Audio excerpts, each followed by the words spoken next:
মানুষ পচার আগে বাঁশ পচে যায়, তাও মানুষের কত অহংকার। মানুষ বাঁচা থাকতে কোনো খোঁজ খবর নেয় না, কিন্তু মইরা গেলে মৃত ব্যক্তির কদর বেড়ে যায়।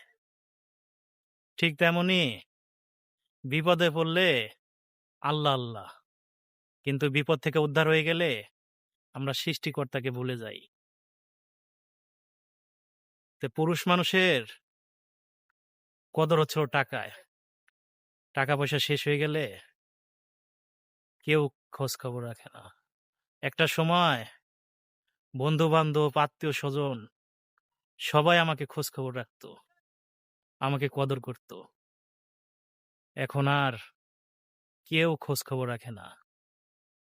আমি নিজে থেকে কখনো যদি যোগাযোগ না করি, কোনো বন্ধু বান্ধব, কোনো আত্মীয় স্বজন কেউই খোঁজ খবর রাখে না।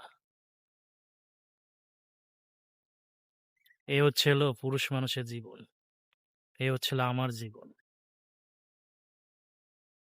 তা আল্লাহ সৃষ্টিকর্তার উপরে অগাধ বিশ্বাস, ইনশাল্লাহ একটা সময় আমারও ভালো সময় আসবে, আবার সুসময় আসবে। সেই অপেক্ষাতেই বেঁচে আছি। আমি দোয়া করি বন্ধু বান্ধব আত্মীয় স্বজন সবাই ভালো থাকুক, এই আমার কামনা। আল্লাহ হাফেজ।